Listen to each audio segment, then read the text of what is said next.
সালটা ছিল 2022। আমি নবম শ্রেণীতে পড়ি। তখন আমার বয়স 15 বছর। আমার এক্সাম চলছিল।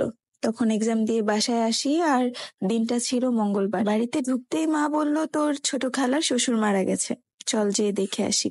কিন্তু আমি প্রথমে রাজি হইনি।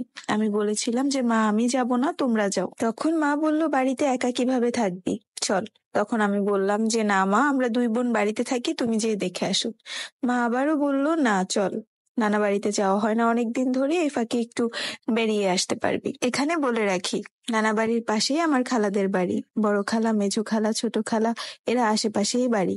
মা এত করে বলছে দেখে ভাবলাম যে যাই। মা যখন এতবার বলছে, যেয়ে আসি। যেই ভাবা সেই কাজ।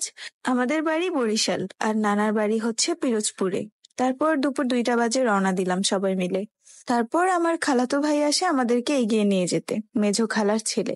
কিন্তু উনি ছোট খালার বাড়ির দিকে না যেয়ে যাচ্ছিল মেঝো খালার বাড়িতে। অবাক হয়ে আমি মাকে জিজ্ঞেস করলাম, মা, আমরা ছোট আন্টির বাড়িতে যাব না, মেঝো খালার বাড়িতে কেন যাচ্ছি? আমি আমার ছোট খালাকে আন্টি বলেই ডাকি। তখন পর্যন্ত বুঝতে পারছিলাম না যে আমার জীবনটা শেষ করে দেওয়ার জন্য সবাই মিলে আমাকে এখানে নিয়ে এসেছে। যাই হোক, তারপরে মেঝো খালার বাড়িতে যাই।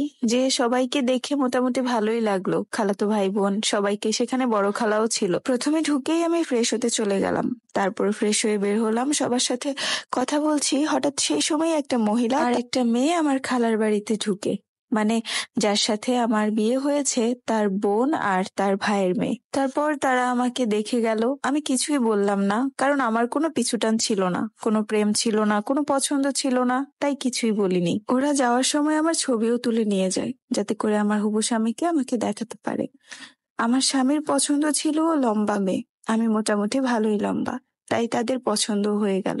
আমি তখনও বুঝতে পারছিলাম না যে আসলে আমার সাথে হচ্ছেটা কি। তারপর আমার বাবা মা আমাকে নিয়ে চলে যায় ছোট খালার বাসায়। সেখান থেকে আবার রাত 12টা বাজে নিয়ে যায় বড় খালার বাসায়। তারপর দিন সকালবেলা আমাকে নিয়ে আবারও মেজো খালার বাসায় যায়। সেখানে নাকি আমার হবু শ্বশুর আমাকে দেখতে আসবে। মোট কথা, শ্বশুর বাড়ির সবাই যায় আমাকে সেদিন দেখতে। তার 3 বোন, তার ভাবি, এমনকি সেও যায় আমাকে দেখতে সেই দিন। আমাকে দেখে তারা আংটি পরিয়ে আসে। আমার স্বামীরা ছিল 4 ভাই 3 বোন। তার ভাইরা সবাই বিদেশে থাকে, আমার স্বামীও ইতালি থাকে। আমার গায়ের রং ছিল শ্যামলা। তারপর তারা সবাই আমাদের বাড়িতে যায়, মানে আমার বাবার বাড়িতে যায়। দেখে এসে পরে শুক্রবারে আমাদের কাবিন বিয়ে হয়। আমার বিয়ের 2 দিন পর আমার শ্বশুর আমাকে একটা ফোন দিয়ে যায়। আমার শ্বশুর ফোন দিয়ে গেলেও আমার স্বামী কখনোই আমার সাথে ফোন দিয়ে কথা বলতো না। আমাদের বিয়েটা হয়েছিল আমার খালার বাড়িতে। আমার কোনো প্রয়োজনে যদি আমি তাকে ফোন দিতাম, সে ফোন ধরতো না। আমি ভেবেছিলাম হয়তোবা নতুন নতুন, তাই এমনিতেই আমার সাথে কথা বলে।